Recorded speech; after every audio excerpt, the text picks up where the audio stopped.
Hello guys, আমি beauty blog চ্যানেলে আপনাদের অনেক স্বাগত। চলে এসেছি নতুন একটা ব্লগ ভিডিও নিয়ে। তো তোমরা সবাই কেমন আছে আমাকে একটু জানিও কমেন্টে। তো আমি ভালো আছি, আমার পরিবারের সকলেই ভালো আছে। তো আজকে হচ্ছে মেরি ক্রিসমাস। এই জন্য আমি আর আমার হাজবেন্ড সকাল সকাল বেরিয়ে পড়েছি কৃষ্ণনগর চার্চের উদ্দেশ্যে। তো সঙ্গে থেকো, পাশে থেকো, দেখতে থাকো সারাদিন আমরা কি কি করি।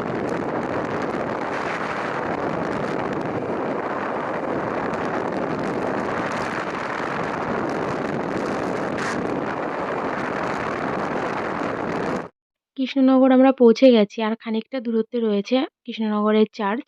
তো আমরা চিনতাম না, আমরা রাস্তার কিছু লোকদের জিজ্ঞাসা করে আমরা পৌঁছে গেছি গন্তব্যে। তো আমরা যাচ্ছি, দেখছি এসে এই রাস্তাটায় অনেকটাই বেশ মেলার মতো বসে গেছে। সত্যিই তো একটা মেলার মতোই পরিবেশ। তো আমার খুব ভালো লাগছিল, চারিদিকে সব দোকান পাশার সব বসে রয়েছে। তো সেগুলোই দেখছিলাম, দেখতে দেখতে পৌঁছে গেলাম। তো চার্চের সামনের এদিকটায় বেশ সুন্দর একটা সাজিয়ে রেখেছে, খুব ভালো লাগছে। আমার হাজবেন্ড বলছে আমাকে একটু ফটো তুলে দাও। তো সেটাই ওকে বলছিলাম, দাঁড়াও ভিডিও করে দিচ্ছি একবারে। তো আমার হাত থেকে ফোনটা নিয়ে ওই নিজেই ভিডিও করতে লাগলো সব কিছুর। তো আমিও একটু পোজ দিতে লাগলাম যে একটু ফটো তুলে দাও। ও আবার ভিডিও করছিল। তো বেশ ভালোই লাগছিল। আমি এই প্রথম কৃষ্ণনগরে মানে ক্রিসমাসের দিন আমি আসলাম, এই ফার্স্ট টাইম আমার। আমার তো খুব ভালো লেগেছে। কিন্তু দুর্ভাগ্যবশত আমাদের কপালটা খুব খারাপ ছিল। কারণ হচ্ছে চার্চ বন্ধ ছিল আমরা যেই টাইমে পৌঁছাই। আমরা প্রায় বাড়ি থেকে 12:30 নাগাদ বেরিয়েছিলাম। তো 1টা নাগাদ আমরা পৌঁছে গেছিলাম। তো ওখানে গিয়ে শুনি যে এখন চার্চ খুলবে না, তো 3টের পর চার্চ খুলবে। তো আমাদের আর কপালে নেই। তো আমরা বাইরে থেকে দর্শন করে চলে এসেছি। পাশেই আরেকটা আরেকজনের বাড়ি হয়তোবা। তো বুঝতে পারলাম না জিনিসটা। তো ওনার বেশ খুব সুন্দর ডেকোরেশন করে বেশ যীশু খ্রিস্টের ছবি-টবি মানে ছোটবেলার সাজিয়ে গুছিয়ে রেখেছিল। খুব ভালো লাগছিল দেখতে। তো আমরা আবার ওই মণ্ডপটাতেই গেলাম। তো ওখানে ওই যে বাল্য যীশু ওখানে শুয়ে রয়েছে। তো এই চার্চ তো দেখা হলো না। তো ওখান থেকে কিছুক্ষণ সময় কাটিয়ে তো এখন কোথাও যাওয়া যাক, সেটাই ভাবছিলাম, ও বলছিল। তো এখানে নানা রকম জিনিস ছিল।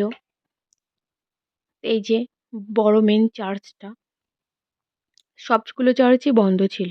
তো আমি এখানে একজনকে জিজ্ঞাসা করলাম। তো উনি বলল যে এখন খোলে না, পরে খুলবে। তো আমরা ওখানে চার্চ খোলা পাইনি বলে আমরা আবার এখানে মাদারসাতে চলে আসলাম, যে একটু খাওয়া দাওয়া পেট পুজো হোক।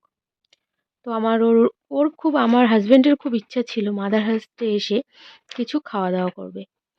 তো এখানে বুফে সিস্টেম ছিল। তো আমরা বুফেতে যাইনি, আমরা হচ্ছে এমনি নর্মালি খেয়েছি। কিন্তু ওখানে গিয়ে সে কি কাণ্ড!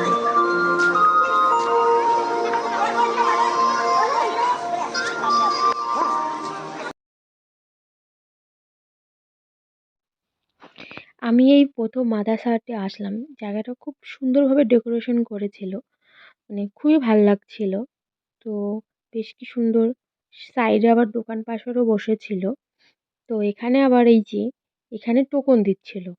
আমরা টোকন নিয়ে নিয়েছি। আমাদের টোকন নাম্বার ছিল 500। তো আমরা আমাদের মানে কখন ডাক হবে তার জন্য ওয়েট করছিলাম দাঁড়িয়ে থেকে। তো ওখানে আবার এই সিস্টেমটা রয়েছে, টোকন তোমাকে আগেই দিয়ে দেবে, কিন্তু ওখানকার ভেতরে যদি সিট যেমন মানে ফাঁকা হবে তখন তোমাকে ডাক দেবে।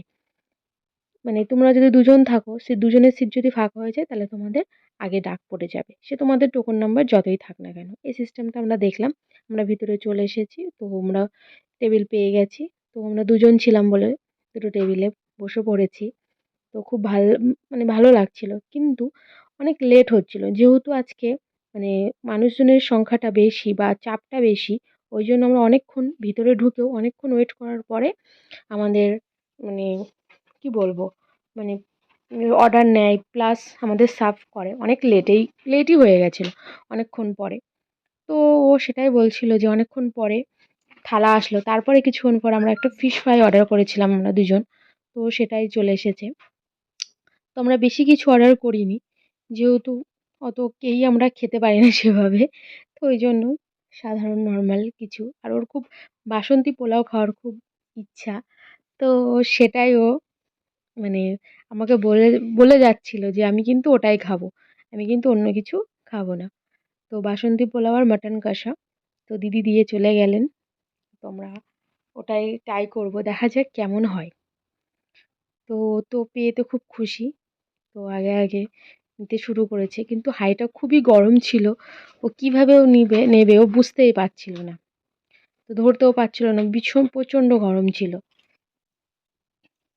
তো নিজে নিয়ে নিয়েছে। দিয়ে দেখা যাক এবার মাটনটাও খুলবে। ওই সার্ভ করছিল যেহেতু আমি ভিডিও করছিলাম। তো মাটনটা সরি চিকেন নয় মাটনটা দেখে ওর খুব মানে খুব হ্যাপি হয়ে গেছিল। বলছে কালারটা সেই এসেছে। তো বেশ ভালো মতো নিয়ে নিল গ্রেভি-টেভি দিয়ে। এবার আমি বললাম আমার প্লেটেও তুলে দাও। তো সেটাই ও তুলে দিচ্ছিল। আমরা এটা ৪ পিসের অর্ডার করেছিলাম। তো ১ম আমরা জানতাম না ৩ পিসের অর্ডার করছিলাম। তো ওখান থেকেই বলল যে ৪ পিসের কম্বোও আছে। আপনারা ওটাও নিতে পারেন। তো ওটাই নিয়েছিলাম আমাদের। এবার টেস্টের পালা কেমন হয়েছে খেয়ে দেখা যাক। তো মুখে দিয়ে আমার খুব একটা মানে ভালো লাগেনি ওই পোলাওটা। মাটনের টেস্টটা খুবই সুন্দর ছিল। কিন্তু পোলাওটা ঠিক একটা হয়নি। এটাকে পোলাও বলাও চলে না। আমরা যে ঠাকুরবাড়ির যেই বাসন্তী পোলাওটা খাই সেইটা এটা নয়। কারণ এটা হচ্ছে বাসমতি রাইস দিয়ে তৈরি করা। তো তার জন্য এই টেস্টটাও একটু অন্যরকম। তো আমি যেটা এক্সপেক্ট করেছিলাম যে ঠাকুরবাড়ির যেই হলুদ বাসমতি পোলাওটা সেইটা হয়তো খেতে পারবো। কিন্তু এটা সেটা নয়। তো মোটামুটি ঠিকঠাকই ছিল। তো এখানে ডেকোরেশন করা ছিল। তো এখান দিয়ে আমি একটু স্টাইলিশ করে বেরিয়ে আসার চেষ্টা করছিলাম। যাকে বলে একটু ফটোশ্যুট করে নিচ্ছিলাম। তো আজকের ভিডিওটা এই পর্যন্তই।